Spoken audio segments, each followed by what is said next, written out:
Considérons un endomorphisme D sur Rn de x, l'espace vectoriel des polynômes de degré inférieur ou égal à n, qui est un polynôme n associé à sa dérivée P'.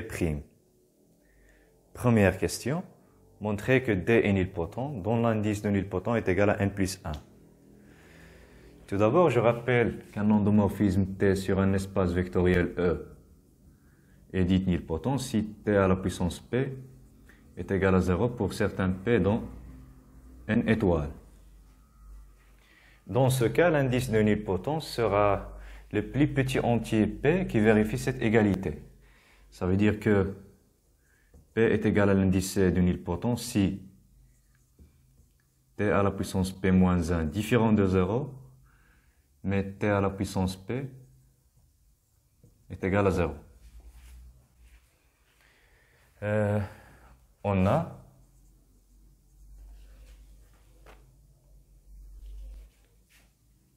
D à la puissance R, x à la puissance R est égal à R factoriel, quel que soit R, allant de 0 jusqu'à n.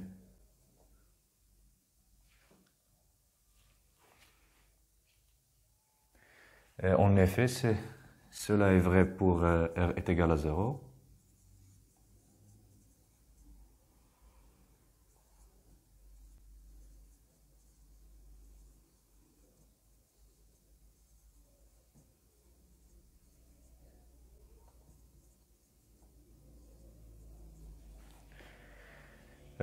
Ça, c'est parce que D à la puissance 0, x à la puissance 0 est égal, D à la puissance 0 c'est l'identité, et x à la puissance 0 c'est 1. Donc l'identité de 1 c'est 1. Et 0 factoriel est égal à 1.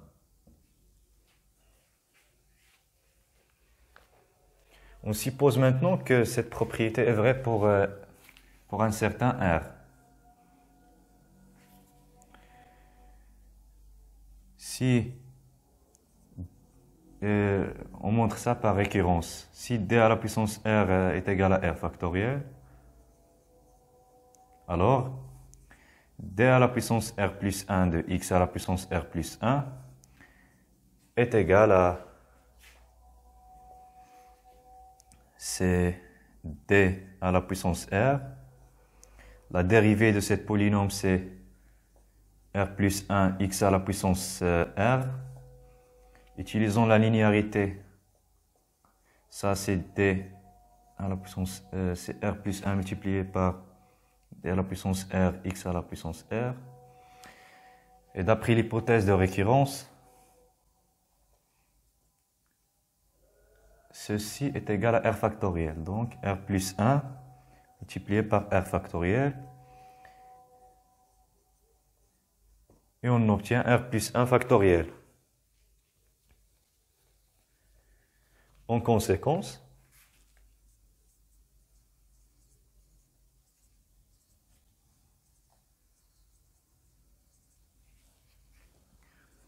si P est un entier plus petit, plus grand que R, alors D à la puissance P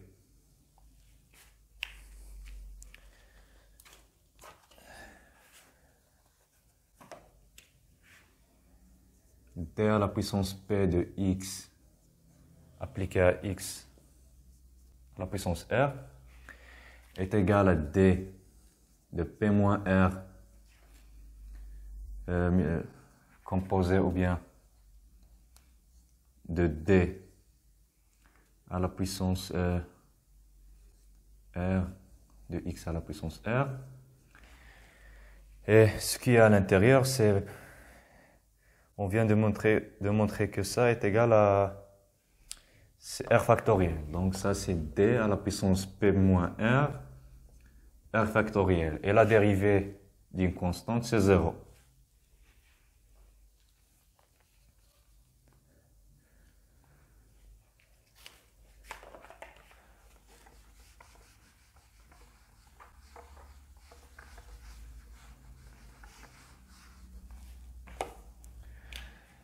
Maintenant, si on prend un élément de Rn de x quelconque,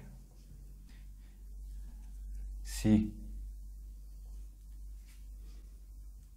P est un polynôme de degré inférieur ou égal à n, ça veut dire que an x à la puissance n, an moins 1, x à la puissance n moins 1, jusqu'à a 0, on obtient que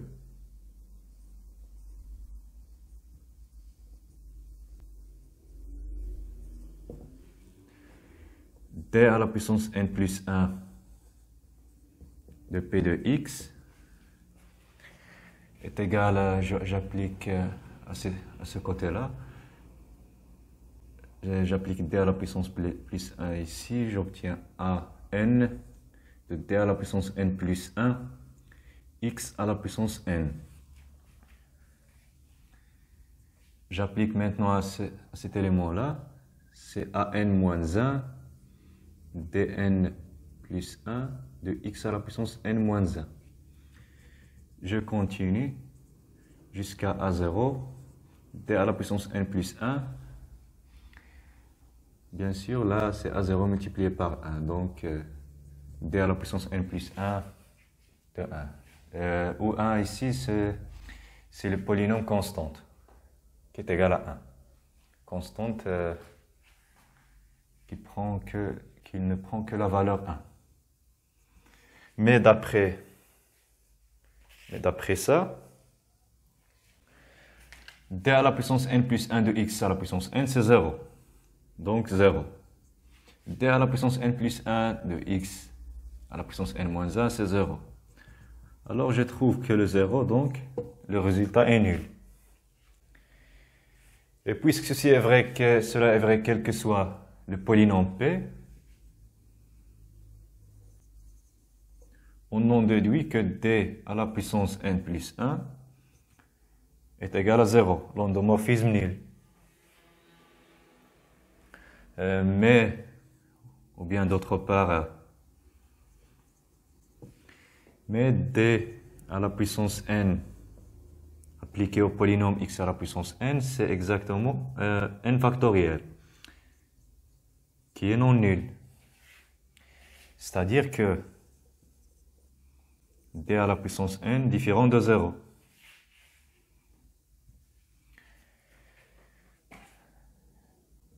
Ce qui signifie que d est nilpotent, dont l'indice de nilpotent est égal à n plus 1. D'où d est nilpotent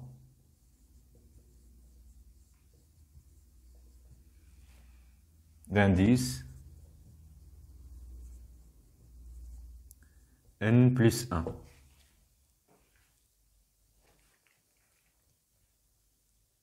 On va donner maintenant le polynôme minimal de d, son spectre ainsi que les sous-espaces propres associés. On a trouvé dans la question précédente que d à la puissance n plus 1 est égal à 0 et d à la puissance n différent de 0. Et donc, le polynôme minimal de d doit être égal exactement à x à la puissance n plus 1. Calculons maintenant le spectre. On sait bien que le spectre de d, c'est l'ensemble des racines de son polynôme minimal. Et donc, c'est le singleton 0. Calculons maintenant les sous-espaces propres, ou bien le sous-espace propre, parce qu'on n'a qu'une seule valeur propre, c'est 0. Alors, un polynôme P appartient à le sous-espace propre de d associé à la valeur propre 0. Ça veut dire P est dans le noyau de d. Si et seulement si, par définition, d de P est égal à 0. Mais d, c'est l'opération de dérivée, donc P' est égal à 0. Et ceci n'est vrai que si P est un polynôme constant. D'où le sous-espace propre associé à 0, c'est exactement l'ensemble des constantes.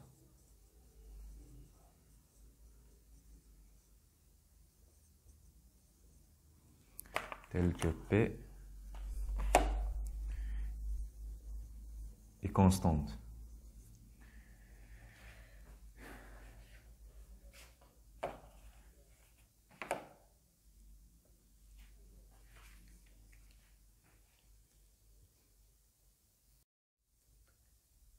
Considérons l'endomorphisme T sur Rn de x qui est un polynôme P de x associé au polynôme P de x plus 1. Et montrons cette formule. Tout d'abord, on prend un élément R de l'ensemble 1 jusqu'à n. Si R est supérieur ou égal à 1, ça veut dire que si R appartient à cet ensemble, on a d de x à la puissance r est égal à r x à la puissance r moins 1. Maintenant, si r est supérieur ou égal à 2, on a d au carré de x à la puissance r est égal à d de x à la puissance r est égal à d de r multiplié par x à la puissance r. Et ça, c'est r multiplié par r moins 1, x à la puissance r moins 1. Et de proche en proche, on montre que si r est supérieur ou égal à un entier p, alors d à la puissance p de x à la puissance r, c'est l'ensemble, c'est exactement l'ensemble r multiplié par r moins 1 jusqu'à r moins p plus 1 multiplié par le polynôme x à la puissance r moins p. Et posons maintenant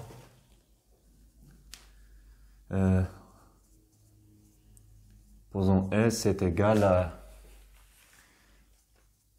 l'identité plus 1 sur 1 factoriel d plus 1 sur 2 factoriel d au carré jusqu'à 1 sur n factoriel d à la puissance n. Maintenant, on calcule l'image de x à la puissance r par S.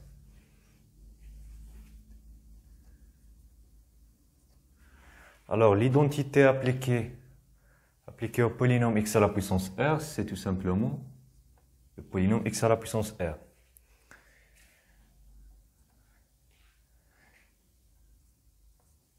Maintenant, il me reste de calculer l'image par cette partie.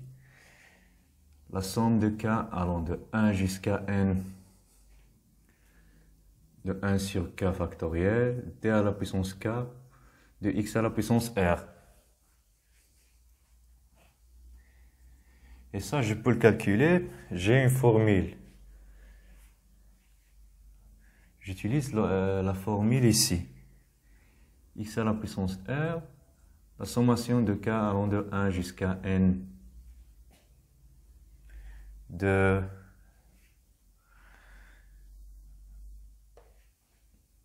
r multiplié par r moins 1 jusqu'à r moins k plus 1 sur k factoriel multiplié par le polynôme x à la puissance r moins k.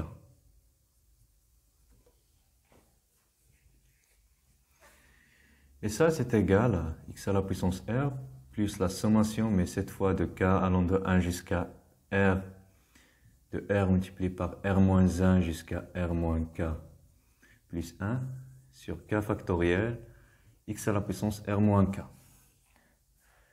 En effet, puisque les dérivés,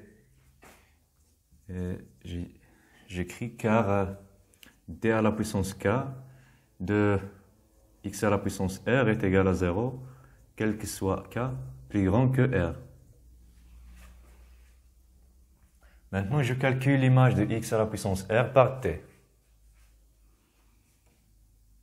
T de x à la puissance r, c'est le polynôme x plus 1 le tout à la puissance r. Je développe par la formule de binôme, je trouve que c'est la sommation de k allant de 0 jusqu'à r, ck de r x à la puissance r moins k. Et maintenant, si on regarde bien ce qu'on a trouvé ici, on peut vérifier facilement que la constante ici, c'est c k de r. Ce qui implique que s de x à la puissance r est égal à t de x à la puissance r, quel que soit r, appartient à... On a pris r de cet ensemble, quel que soit a. R appartient à l'ensemble 1 jusqu'à n.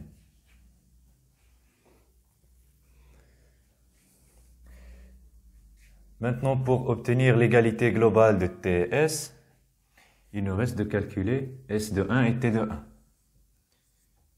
Et il faut vérifier qu'ils sont égaux. Maintenant, s de 1, l'image du polynôme constante 1, est égale à l'identité appliquée à 1, c'est 1. Mais si j'applique cet endomorphisme à 1, ça veut dire plus la sommation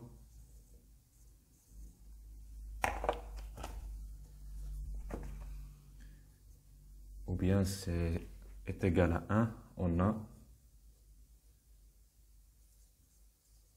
s de 1 est égal à 1 car t à la puissance k de 1 est égal à 0, quel que soit k supérieur ou égal à 1.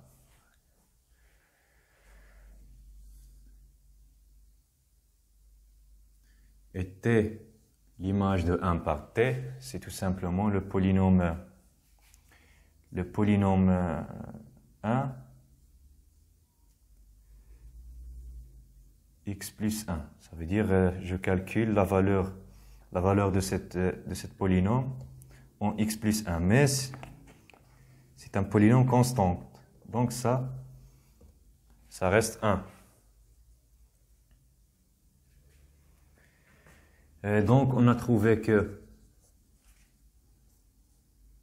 t de x r est égal à s de x r, quel que soit r appartient à 1 à 0 jusqu'à n. Ça veut dire qu'on a l'égalité sur la base. Comme l'ensemble 1x jusqu'à x à la puissance n est une base de r n de x, on n'obtient que, ou bien on en déduit que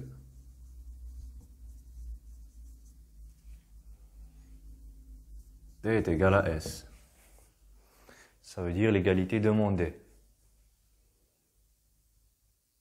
Montrons dans la première partie de la question 4 que t moins l'identité, le tout à la puissance n, est égal à d à la puissance n. D'après la question précédente, on a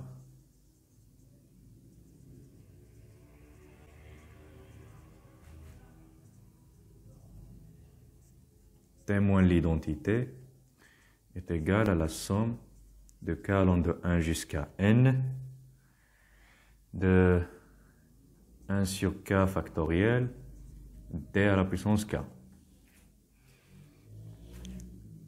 Et ça, on peut écrire d multiplié par la somme de k allant de 1 jusqu'à n, 1 sur k factoriel d à la puissance k moins 1.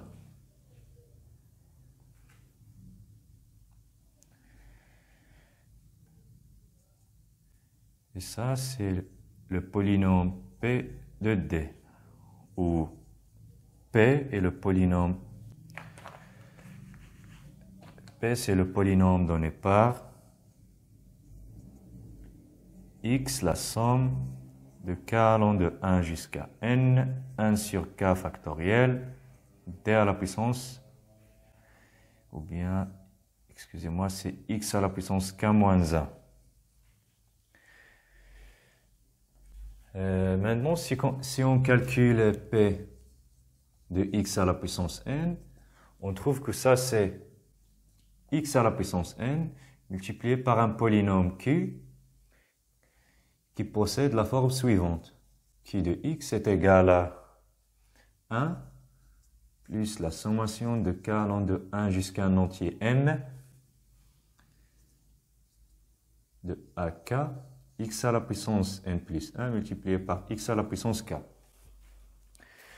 Alors ça, c'est un exercice qu'il faut faire.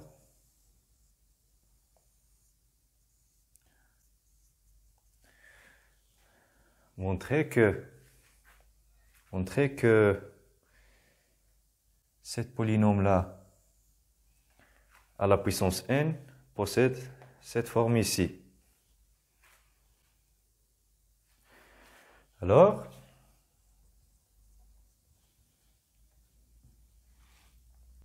t moins l'identité, le tout à la puissance n,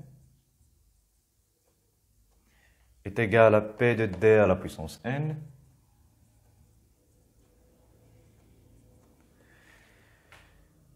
est égal à x d à la puissance n multiplié par q de d. Mais q de d, c'est l'identité plus 1 plus la sommation de k à m x ou bien ak d à la puissance n plus 1 multiplié par d composé par d à la puissance k. Et ça, c'est tout simplement d de d à la puissance n composé par l'identité. Donc, c'est d à la puissance n. Car, quel que soit k supérieur ou égal à, excusez-moi, ici k allant de 0 jusqu'à m.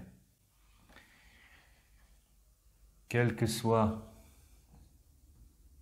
k supérieur ou égal à 0,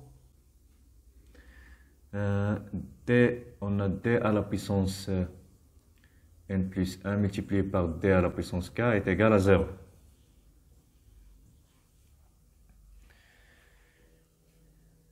Ce qui montre l'égalité. Dans la deuxième partie de cette question, que t moins l'identité, le tout à la puissance n plus 1 égale à 0.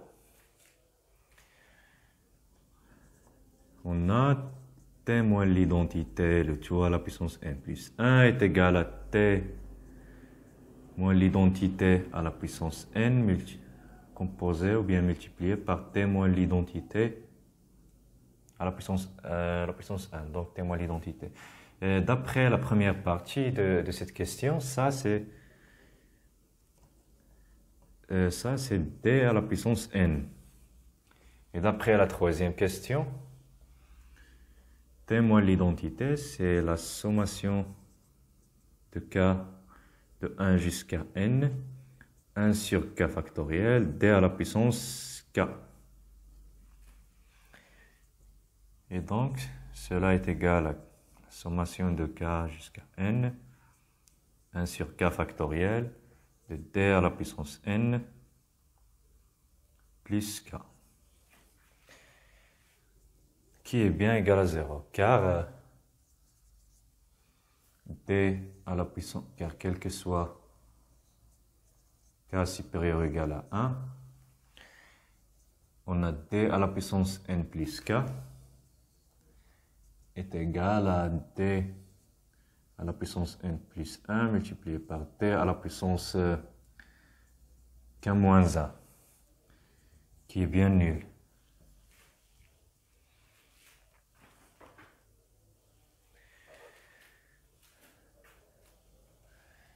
Maintenant, on calcule le polynôme minimal de t. L'ensemble des racines, on a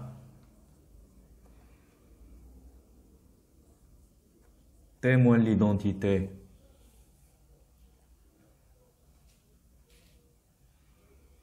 à la puissance n est égal à t à la puissance n non nul, et t moins l'identité à la puissance n plus 1 est égal à 0. Et donc, le polynôme minimal de t doit être égal à x moins 1, le tout à la puissance n plus 1.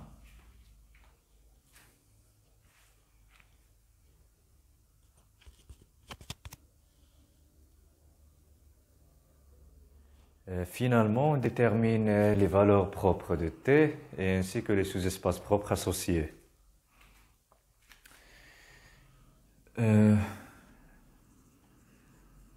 On a le spectre de t est égal à l'ensemble des racines de son polynôme minimal. Et on a trouvé que le polynôme minimal c'est x moins 1, le tout à la puissance n plus 1. Donc, cet ensemble est égal à 1. Calculons maintenant les sous-espaces propres associés. Tout d'abord, remarquons que si P est un polynôme constant, alors T de P est égal, d'après la question 3, est égal à P plus la sommation de K 1 jusqu'à n, 1 sur k factoriel, d à la puissance k de p. Mais on sait bien que les dérivés d'une constante, c'est 0. Donc, ça doit être égal à p. Ce qui signifie que p, c'est-à-dire p appartient à le sous-espace propre de t associé à la valeur propre 1. Réciproquement,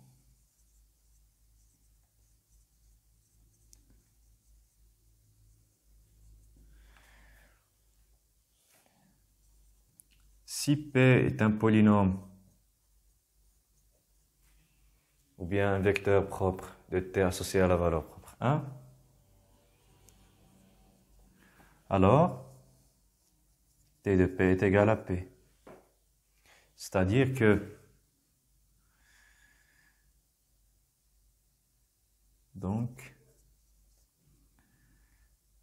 P de P, c'est tout simplement le polynôme P de x plus 1 est égal au polynôme P de x.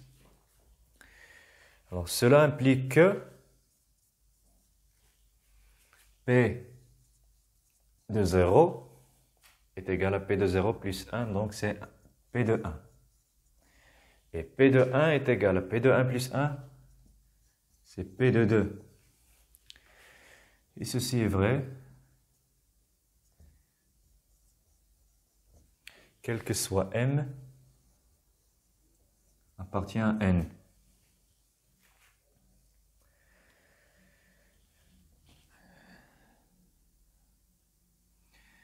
Et donc, il s'ensuit que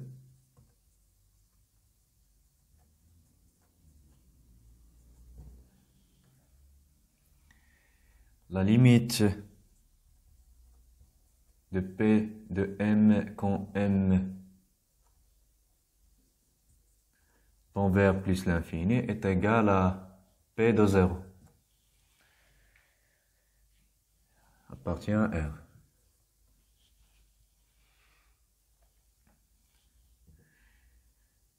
D'où P est constante. Sinon, si P n'est pas constante, en effet,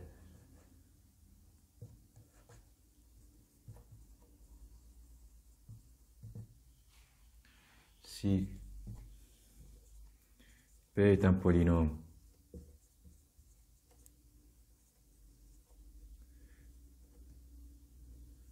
non constante, alors la limite de P de M quand M tend vers plus l'infini ou bien moins l'infini est égale à plus ou moins l'infini. Et donc, contradiction. Donc, le polynôme P doit être, si un polynôme P vérifie ça, alors il doit être constante. Et finalement, le sous-espace propre de T associé à la valeur propre 1, c'est tout simplement l'ensemble des polynômes constantes.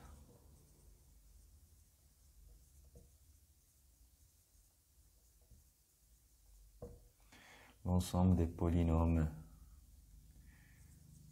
constantes.